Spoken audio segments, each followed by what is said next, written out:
Hi everybody, and welcome back to SI Coffee Breaks. Again, we're with Dr. Mauricio Corona, where we've been talking over the last 5, 6, 7 videos maybe about ITIL4, which has been really quite cool actually. I've enjoyed it. In this one, Mauricio, I think what will be good is just to talk about things like adoption, things like, you know, if I'm a forward-thinking organization that needs all this stuff, great. If I'm an organization's maybe a little bit slower pace, I'm quite happy with ITIL3, actually, thank you very much. What does that mean for me? And also want to touch upon something you mentioned when we've just been in discussions outside these videos, the 4 dimensions. So that's quite an interesting concept as well. So what does that all mean to you, Mauricio, that adoption and how those 4 dimensions work? Yeah, it's really interesting. We have been even discussing that. The most difficult part, as always, is not just only adapt the practice, is to really adopt this practice as a way of working, and that's why we talked in previous discussions what a practice is, and so this is really important now more than ever that we consider a practice across the organization and not only on a silo-based thinking, and that's why this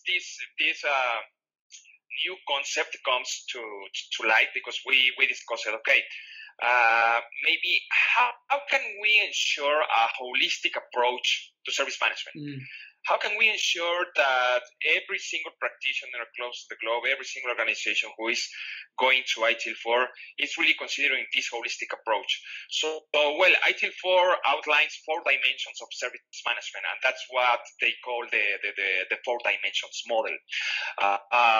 It's pretty much based on previous concepts, but right now the concepts have been evolved, and the first one, for example, is not only considering people, but as well organizations as a whole. So one of the dimensions is organizations and people. It's very important not to just focus on people and on an individual basis. It's really important to consider, for example, organizational change management. It's really important. So that's the first dimension. The second one would be we need information and we need technology. Not only technology. It's important. The third one will be we need to consider within the holistic approach the partners and our suppliers. And finally, we need to consider something that is really interesting. It's value streams that we have previously discussed in other sessions, and processes. So the 4th dimension is called value streams and processes. What do you think, Dave? I think that's really interesting, Mauricio. I think if you look at people, process, technology, it's always been the rock bed of everything we do in sort of when we talk about IT, and you know it's people, process, technology, and CSI. So it is a shift. I think they make sense. Certainly, the people an organization, that's organic again, isn't it? You know, it's an organic thing, isn't it? System. Certainly, the information and technology. Sometimes people forget why we call IT. Don't they? That's right. Yeah, do you know what I mean? It is about information technology. And that's the intention of information and technology. Yes, that's exactly the intention. And you're right. You know, I think when we look at partners and suppliers, if you look at the way that we're now procuring solutions to support service through multiple providers, then that makes sense as well. And obviously value and processes, which is interesting because obviously we've got processes in there rather than practices. So processes are still a thing. We still need them. And I really wonder if processes are or now we need more flexibility. So when we talk about processes, really it's about workflows. Really it's about sort of understanding workflows and manipulating, managing workflows rather than just having this one process that's been there for 20 years. And the move away from people process technology to people service technology. That processing, Mauricio, what do you think about what will we need maybe as we move into the next few years around flexibility, because we've talked about it, and processes? What does that mean to workflows and processes rather than just linear processes? Yeah, well, you know, I think that process owners will have a huge challenge, a massive challenge, and that is instead of just procuring their own processes, instead of just focusing on making the activity just happen, they now should focus on the whole organization and how, as a process owner, can evolve to a practice owner, a practice owner within the organization. So right now it's not formalized, the practice owner role, but it's something that of course will come to light. And it's really important because this means that the guy who is in front or in charge or accountable of one single practice will truly try to go across the organization. That's really interesting. And challenging as well. Very interesting, Mauricio, because I've done a lot of reading recently about sort of some futurists and what they're thinking about what work means in the future and what skills you need, and that pretty much matches up.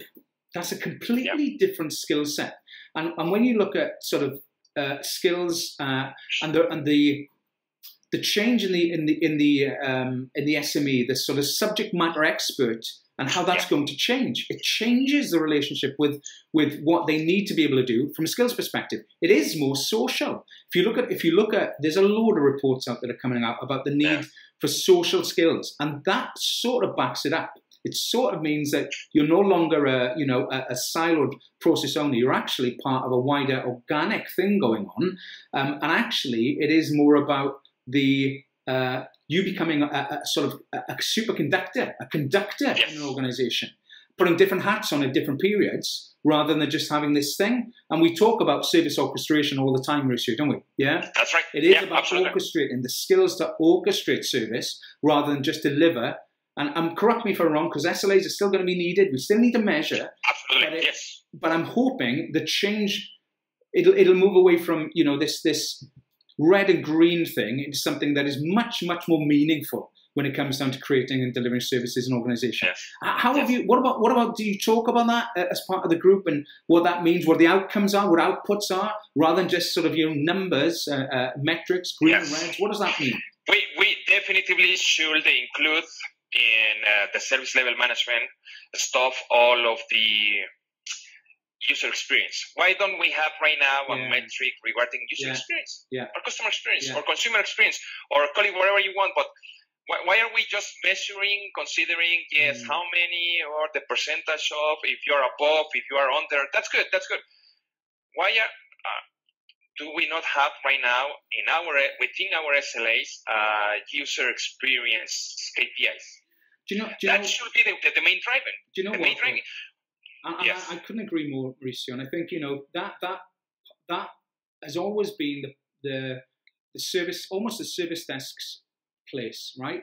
To measure it. Event surveys, periodic surveys. I think that's not enough anymore. If you look at what we're trying to influence, it's not about customer satisfaction. It's not about linear surveys. It's about a holistic approach to a program of customer experience and what that means. And we've talked about that before, and that changes that relationship. And I when I see some organizations when they give me their customer satisfaction scores, that's all it is. It's just a number. It doesn't mean anything. It doesn't create value. It doesn't promote service. It doesn't promote continual service improvement. So what I'm hoping is that the mindset changes that ITIL4 is going to support will actually make for a better end result, which is what you just said. So the SLA is moving to something else. That's right. Does that resonate? Yes, that's right. By this, I'm not saying that maybe this acronym will disappear. This is something that the authors on the next level we are already working on. Good. But of course, it will evolve. It will evolve towards some kind of experience stuff. And how can we make sure that this experience it has been measured? It will be measured by this practice. Yeah. It's really interesting.